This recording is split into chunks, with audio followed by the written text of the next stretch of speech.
ربی انی لما انزلت الی من خیر فقیر نحمدہ ونصلی علی رسولہ الکریم اما بعد۔ السلام علیکم ورحمۃ اللہ وبرکاتہ۔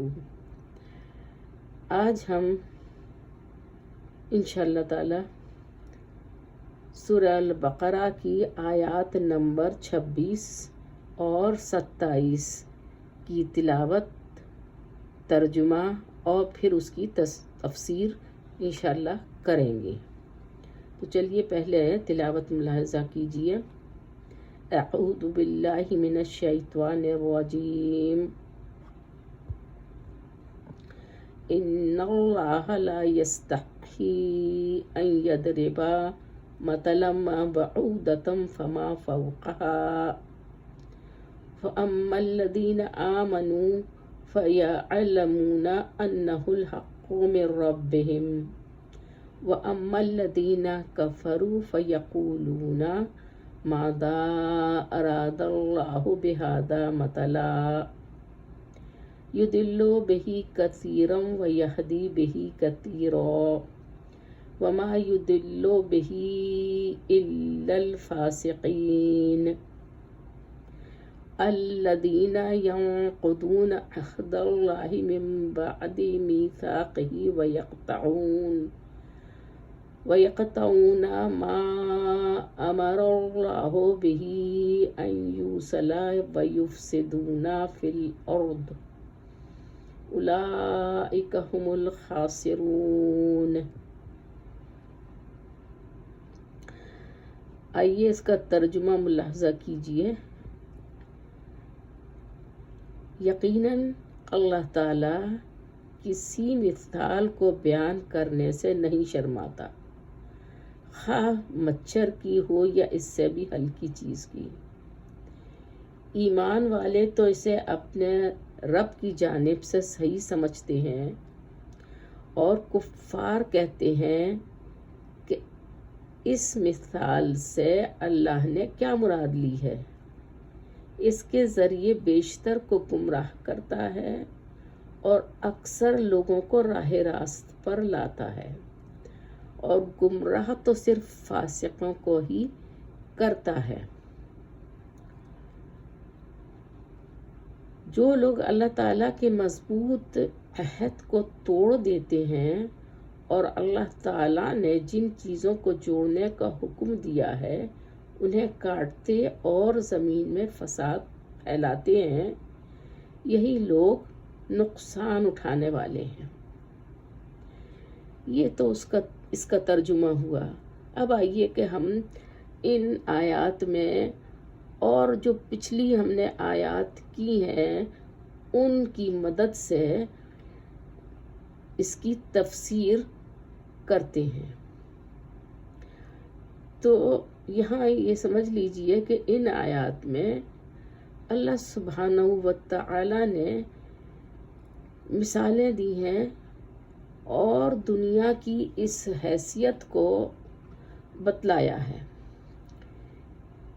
تو اب آئیے ہم حدیثوں کے حوالے سے دیکھتے ہیں کہ حدیثیں ان آیات کے متعلق کیا بیان کرتی ہیں۔ یہ میں حدیث ایک بتلا رہی ہوں تفسیر ابن جریر الطبری سے، جس کا نمبر ہے 398/1۔ سیدنا ابن عباس، سیدنا ابن مسعود اور چند صحابہ رضی اللہ عنہم سے روایت ہے کہ جب اوپر کی آیتوں میں منافقوں کی 2 مثالیں بیان ہوئیں، یعنی آگ اور پانی کی، تو کہنے لگے کہ ایسی چھوٹی مثالیں اللہ تعالیٰ ہرگز بیان نہیں کرتا۔ یعنی کہ ان مثالوں کے اوپر جو اللہ نے بیان کی تھی انہوں نے کہا کہ نہیں، یہ اللہ کی بیان کردہ مثالیں نہیں ہیں، اور یہ انسان کی ہیں۔ ایسی چھوٹی چھوٹی چیزیں تو انسان بیان کرتا ہے۔ تو اس پر یہ دونوں آیتیں نازل ہوئیں۔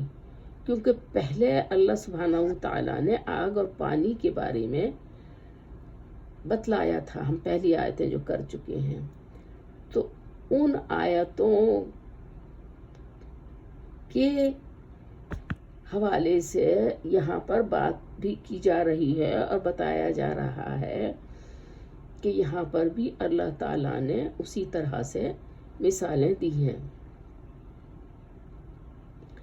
قتادہ رحمۃ اللہ علیہ فرماتے ہیں کہ جب قرآن میں مکڑی مکھی کی مثال بیان ہوئی تو مشرک کہنے لگے بھلا ایسی حقیر چیزوں کے بیان کی قرآن جیسی اللہ کی کتاب میں کیا ضرورت؟ تو اس کے جواب میں یہ آیات نازل ہوئی۔ یہ تفسیر ابن جریر الطبری سے ہے اور اس کا نمبر 399/1۔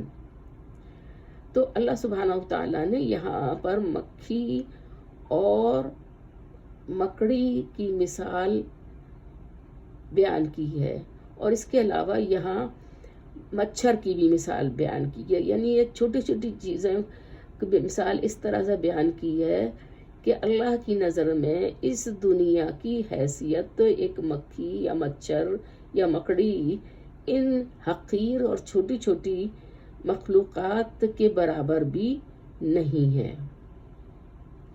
اور اللہ سبحانہ و تعالی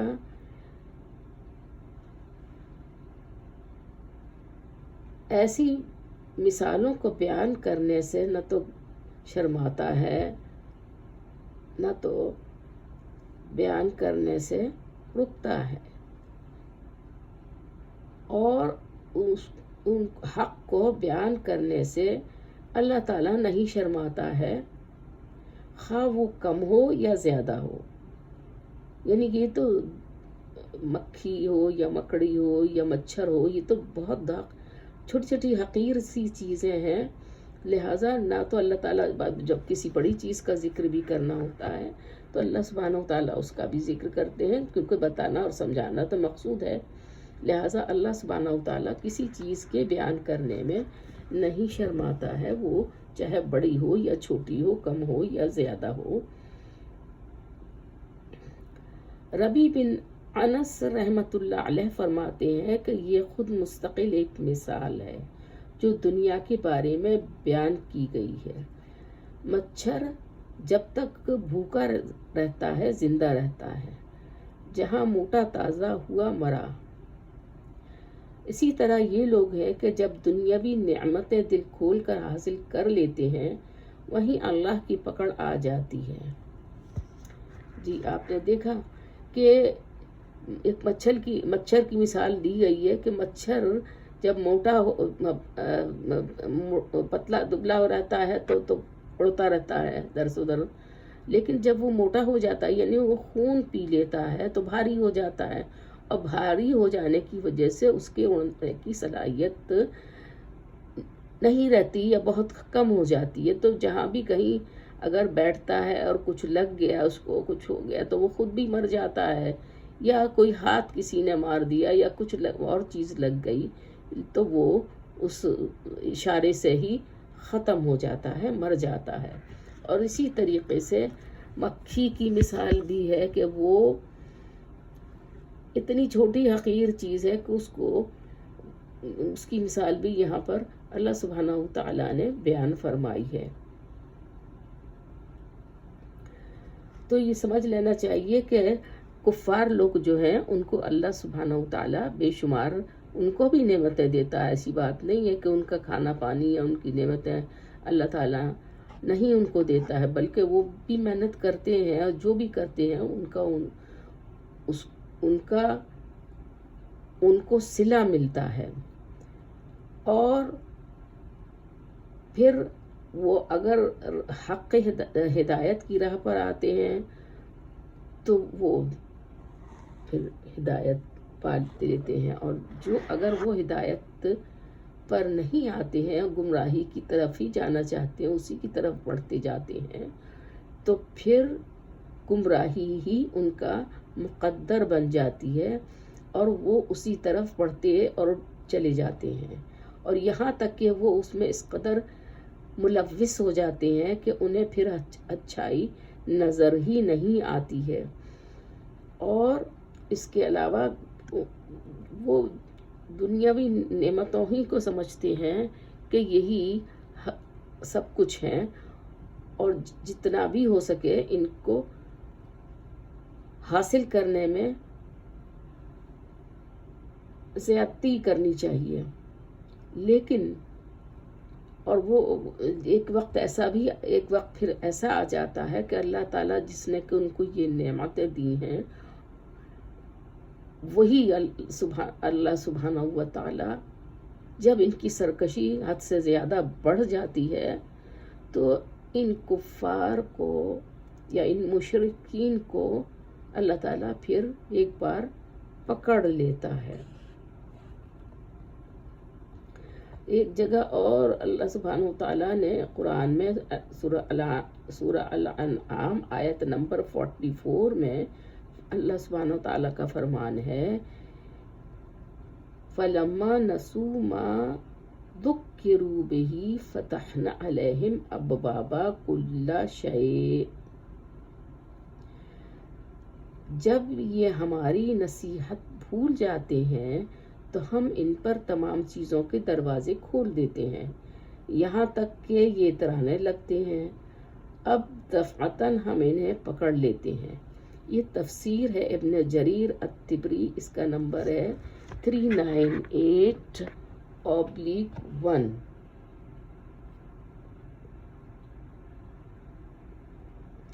تو مطلب یہ ہوا کہ مثال چھوٹی سے چھوٹی ہو یا بڑی سے بڑی ہو، کوئی چیز چھوٹی سے چھوٹی ہو یا بڑی سے بڑی ہو، اللہ سبحانہ و تعالیٰ اس کو بیان کرنے سے نہ رکتا ہے، نہ جھجکتا ہے، نہ شرماتا ہے، اور وہ اس کو بڑی سہولیت کے ساتھ میں بیان کرتا ہے۔ ایک حدیث میں آتا ہے کہ اگر دنیا کی قدر اللہ کے نزدیک ایک مچھر کے پر کے برابر بھی ہوتی تو کسی کافر کو ایک گھونٹ پانی بھی نہ پلاتا۔ اور یہ سنن ترمذی جس کا نمبر ہے 2320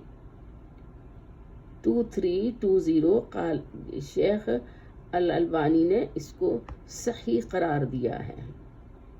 یعنی کہ دوسرے معنی اس کے یہ بھی ہیں کہ اس سے زیادہ بڑی اس لیے کہ بھلا مچھر سے ہلکی چیز اور کیا ہوگی، سوچنے کی بات ہے کہ اس سے ہلکی چیز اور کیا ہو سکتی ہے۔ لیکن اللہ سبحانہ تعالیٰ اس کی بھی بیان کرتا ہے، اور کس لیے بیان کرتا ہے کہ دنیا کو بتانے کے لیے کہ دنیا کی حیثیت اللہ کے نزدیک اتنی بھی نہیں ہے، لیکن کفار و مشرکین اسی دنیا کے پیچھے، اسی دنیا کی آسائشوں کے پیچھے دوڑ رہے ہیں۔ اچھا، صحیح مسلم میں حدیث ہے جس کا نمبر ہے 2572، اور یہ حدیث بھی صحیح ہے کہ جس کسی مسلمان کو کانٹا چبھے یا اس سے بھی زیادہ تو اس پر بھی اس کے درجے بڑھتے ہیں اور گناہ مٹتے ہیں۔ یعنی کہ اس کو کسی مسلمان کو کسی کو تکلیف اگر پہنچتی ہے تو جتنی اس کو تکلیف پہنچتی ہے اس کے عوض اس کے درجات بلند ہوتے ہیں۔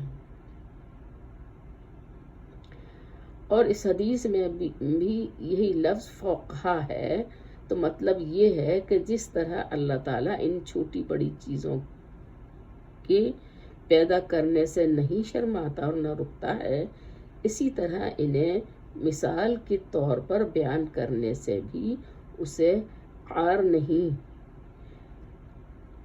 تو باقیہ اس کے آگے ہم بات اور کریں گے انشاءاللہ اپنے اگلے ویڈیو میں۔